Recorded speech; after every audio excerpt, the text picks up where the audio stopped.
Come 2020, X marks the spot.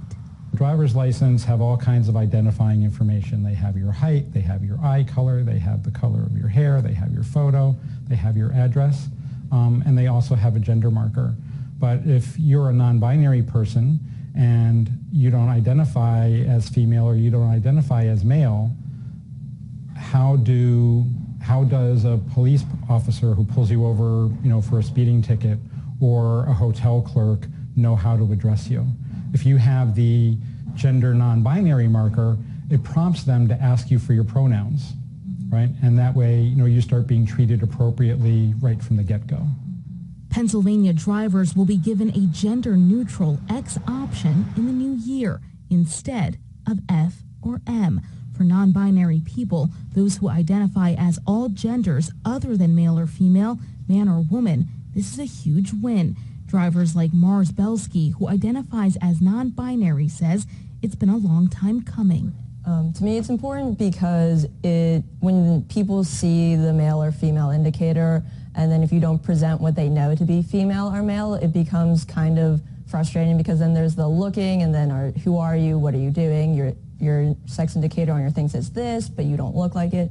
So there's a lot of having to fight with social norms about what female and male expression looks like. As other states like Arkansas and Maine open gender options and amid growing calls for the third gender-neutral choice, the Pennsylvania State Department of Transportation decided to make the change. Under the state vehicle code, the agency has the authority to make the change without legislation.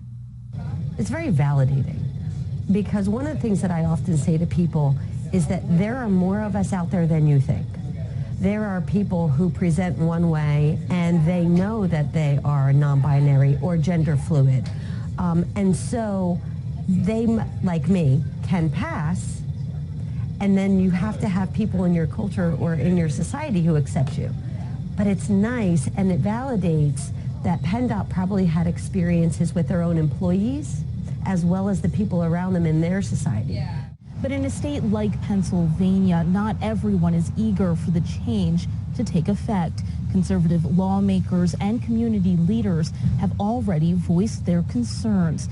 At the end of the day, there seems to be some disconnect as to why exactly is it so important to recognize a third gender. Myself personally, I identify, on the trans feminine side of the spectrum, but for 40 years, my driver's license had an M next to it, yet for many of those years, I looked and presented on the feminine side. And so I always just, was deathly afraid of, what would happen if I was pulled over. How would I be treated at my doctor's office, which was not great? How would I be treated, when going in and checking in for a hotel room, right? Once I got that identification, not only did I feel better about myself, now other people knew how to deal with me in a more appropriate manner, right? And that has implications not just for safety, but just for general social interactions. I think now there's about a half a dozen or more states that are in the process of either creating gender non-binary options or who have them.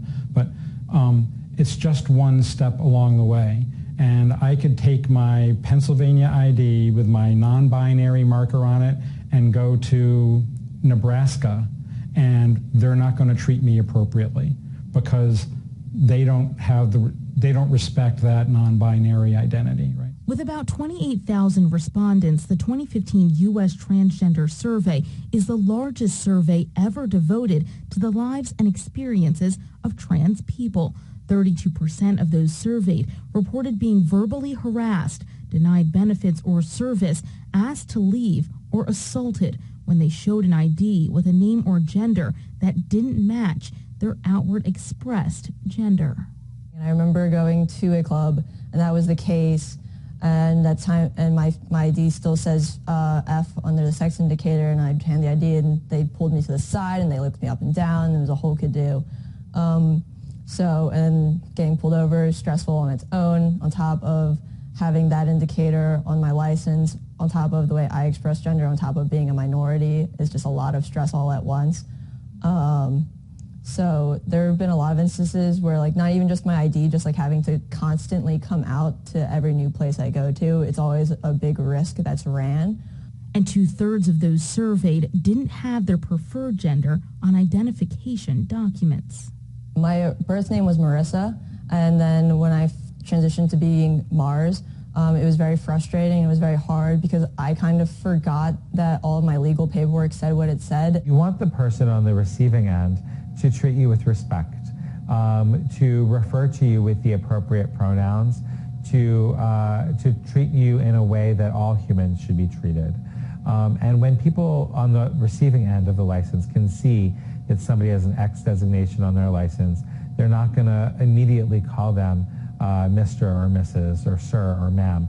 They're going to more respectfully be able to interact with that person by knowing that they're talking to a non-binary individual and that they should do so with respect and dignity. For non-binary people like Chris Exposito, they say it's not about male or female. It's about expressing the person you are and having the documents to back it up. To be able to get a driver's license that not only marks it, but can be used to express to others, it really does feel like another threshold, a milestone. Pennsylvania joins 10 other states that give drivers an X-gender option.